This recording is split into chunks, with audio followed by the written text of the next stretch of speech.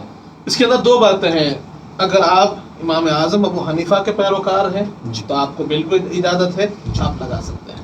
آپ امام شافعی کے پیروکار ہیں تو آپ کے امام نے کہا ہے کہ آپ اجتناب کریں، نہیں لگانا ہے، تو وہاں پر اپنے عقل کو دخل نہ دیں، بلکہ ہم جس کے مخلد ہیں ان کی اطاعت کریں اور ہم ضرور اس کو فالو کریں۔ ایک اور جو سوال تھا کہ 12 بجے سے قبل ہی بال ترش والے نہ کرنا، یہ تو افضل بات ہے، بہتر بات ہے، یعنی اگر سنت سے ثابت بات یہی ہے کہ آدمی یہ جو کام جتنے بھی کام ہوتے ہیں بہتر ہے کہ وہ اس 12 بجے سے پہلے کر لے اور اس کے بعد عبادات میں اپنے آپ کو مصروف کریں۔ جی، میرے سوال اور بھی آگے ابھی جاری رہیں گے، لیکن یہاں پر کچھ سوالات آئے ہیں۔ وسیم کی طرف سے ایک سوال ہے، محمد وسیم صاحب نے سوال کیا کہ تراویح اور تہجد میں کیا فرق ہے؟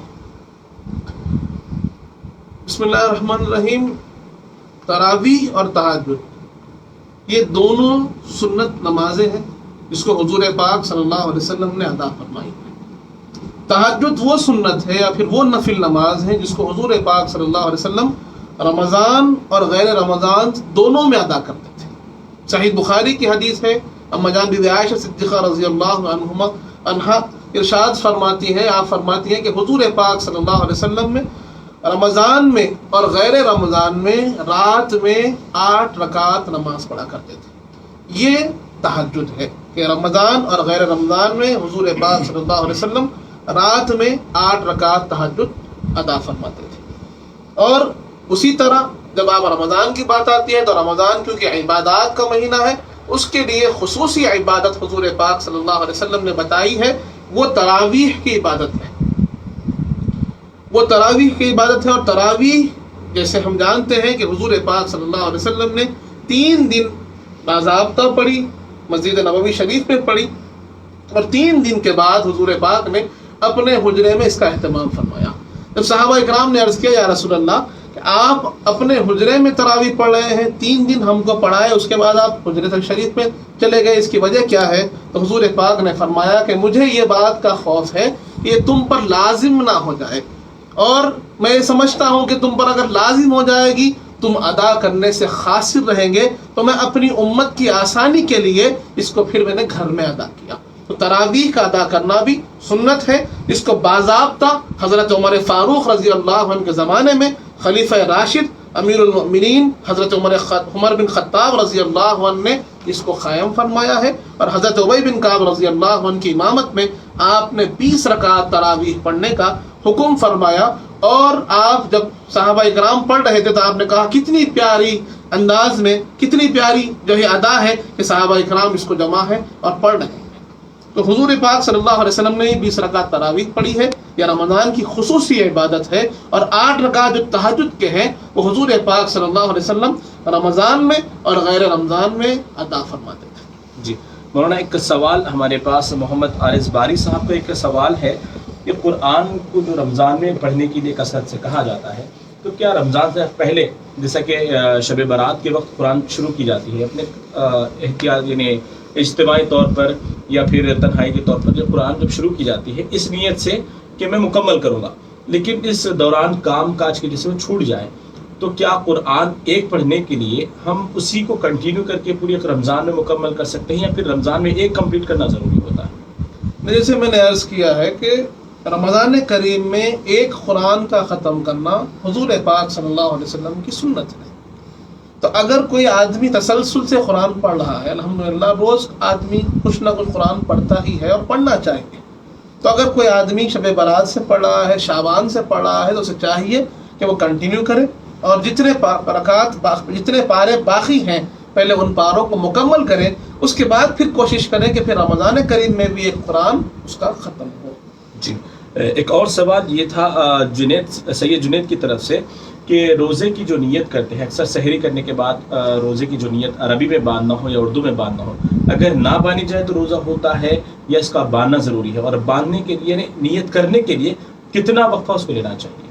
یہ بڑا اچھا سوال انہوں نے کیا ہے، اکثر لوگوں کے ذہن میں یہ سوال رہتا ہے۔ تو یہ بات کو سمجھنا چاہیے کہ نیت جو ہے یہ دل کے ارادے کا نام ہے۔ نیت کیا ہے؟ یہ دل کے ارادے کا نام ہے کہ اگر دل میں ارادہ ہے کہ اب میں آج کا روزہ رہوں گا تو یہی اس کی نیت ہے۔ تو اب جو ہم الفاظ ادا کرتے ہیں یہ اپنی نیت یا اپنے دل کے ارادے کی پختگی کے لیے ہے، اس کو اور مضبوط کرنے کے لیے ہے۔ ہم روزے کی نیت کرتے ہیں، چاہے ہم اردو میں کریں چاہے عربی میں کریں، لیکن نیت در حقیقت کیا ہے؟ وہ دل کے ارادے کا نام ہے کہ جیسے ہی بندے کے دل میں یہ ارادہ آ گیا ہے کہ سحری کر رہا ہوں انشاءاللہ آج کا روزہ رکھوں گا، یہ اس کی نیت ہو گئی ہے۔ اب وہ اس کو پھر زبان سے ادا کرنا چاہے نویت ان اصوم غدا للہ تعالی، تو پھر یقیناً یہ اس کے لیے اور اچھی بات ہے کہ اس کی نیت مضبوط ہو جائے گی، ورنہ دل کا ارادہ رمضان کے روزے کے لیے یا کسی اور دن کے روزے کے لیے کافی ہے۔ جی ایک نشاط نور کا بھی ایک سوال یہ ہے کہ افطار کے فوراً بعد اکثر لوگوں کی کچھ خاص سیریلوں سے وابستگی ہے، تو کیا رمضان میں افطار کرنے کے بعد وہ ٹی وی دیکھ سکتے ہیں؟ یہاں پر یہ بات سمجھنی چاہیے کہ رمضان اور غیر رمضان سے اس کا کوئی تعلق نہیں، جی اس کا تعلق ہے صحیح اور غلط سے، بالکل جائز اور ناجائز سے۔ بالکل کہ کوئی بھی چیز، ٹی وی جو ہے ایک آلہ ہے، فون جو ہے ایک آلہ ہے، ایک انسٹرومنٹ ہے، اس کا استعمال کیسے ہو رہا ہے اس پر حکم لگے گا۔ تو آپ کو شریعت کا قاعدہ بتایا گیا ہے کہ کیا چیز جائز ہے کیا چیز ناجائز ہے، کیا چیز حلال ہے کیا چیز حرام ہے، یہ آپ کو بتا دیا گیا ہے۔ تو اسی طرح غیر محرم کا دیکھنا یہ حرام ہے، ہم جانتے ہیں۔ تو اگر ٹی وی پر ایسا کوئی سیریل آ رہا ہے، ایسا کوئی ڈرامہ آ رہا ہے جس کے اندر غیر محرم پر نظر پڑ رہی ہے، تو پھر وہ رمضان ہو یا غیر رمضان ہو جائز نہیں ہے۔ ہاں ایسا کوئی آپ دیکھ رہے ہیں، ایسا کوئی معاملہ دیکھ رہے ہیں کہ جو دینی ہو، اس کے اندر اصلاحی پہلو ہو، اس کے اندر اچھائی ہو، اس کے اندر غیر محرم پر نظر نہیں پڑتی ہو، شریعت کے حکم کی کوئی مخالفت نہیں ہوتی ہو، تو پھر ٹی وی دیکھ سکتے ہیں۔ لیکن اگر شریعت کے حکم کی مخالفت ہو رہی ہے اور کوئی گناہ کا کام آپ اس پہ دیکھ رہے ہیں تو پھر وہ چیز جائز نہیں ہے۔ جی ایک اور سوال تھا باری صاحب کا کہ کب تک غسل کر سکتے ہیں روزے کی حالت میں؟ کیونکہ بعض حضرات کا ماننا ہے کہ ظہر سے پہلے جتنے بھی ہمارے مسائل ہیں وہ حل کر لیں، بعد ظہر کے کرنا یہ تمام چیزوں کی ممانعت ہے۔ تو دن میں یعنی اکثر لوگوں کا ایسا ہوتا ہے کہ ڈیوٹی کرنے کے بعد واپس آتے ہیں، اکثر جیسا کہ عصر کے وقت چھوڑ دیا جاتا ہے آفسوں سے، تو کیا یہ عصر کے بعد بھی غسل کر سکتے ہیں؟ بسم اللہ الرحمن الرحیم۔ یہاں پر یہ ذہن میں رکھنا چاہیے کہ غسل کرنے سے روزے پر کوئی اثر نہیں پڑتا۔ البتہ اگر کوئی شخص غسل اس لیے کر رہا ہے کہ روزے کے اندر اس کو اطمینان ملے، پیاس بجھے، یا پھر وہ سکون اختیار کرنا چاہتا ہے، تو یہ اس کے لیے مناسب نہیں ہوگا، کیونکہ ہم اللہ کے لیے کام کر رہے ہیں۔ تو اس لیے روزہ، اگر روزے کے درمیان کسی کو غسل کی حاجت ہو، کوئی غسل کرنا چاہتا ہے تو کر سکتا ہے، اس میں کوئی ممانعت، کوئی رکاوٹ نہیں ہے۔ جی جس طرح سوال ایک اور تھا کہ ناخن کاٹنا، اور یہ کب تک اس کی اجازت ہوتی ہے؟ نہیں، ناخن کاٹنا اور بال تراشوانا اس کے اندر کوئی ممانعت یا کوئی حد نہیں ہے، وہ کاٹ سکتا ہے، بالکل تراشوا سکتا ہے۔ اس کے اندر سنت جو طریقہ ہے، سنت جو وقت ہے، اس کا خیال رکھا جائے۔ اکثر حضور پاک صلی اللہ علیہ وسلم سنت رہی ہے کہ آپ جمعے کے دن جو ہے ناخن تراشواتے تھے، تو آپ اس کا اہتمام کیجیے۔ جمعرات کے دن کی بھی روایت ملتی ہے تو اس کا اہتمام کیجیے، یہ بہتر ہے۔ اس کے اندر کوئی ایسا نہیں ہے کہ ظہر سے پہلے ناخن تراشوانے چاہیے اور ظہر کے بعد نہیں کرا سکتے ہیں، اس میں کوئی رکاوٹ نہیں۔ جی ایک اور سوال تھا مولانا کہ اظہر خان صاحب بہت اچھا سوال کیے ہیں۔ اکثر لوگ، اکثریت میں ہو گئی یہ لوگ 3 پارے 5 پارے یا 6 پارے پڑھ کر قرآن کو کمپلیٹ کرنے کے بعد 3 دن ہو یا 5 دن یا 10 دن میں رمضان کے اندر قرآن مکمل ہونے کے بعد یہ سمجھتے ہیں کہ ہماری تراویح مکمل ہو گئی۔ کیا یہ 30 دن مکمل کرنا صحیح ہے، یا 27ویں شب جو شب قدر مانی جاتی ہے اس دن مکمل کرنا تراویح کو روکنا چاہیے، یا پھر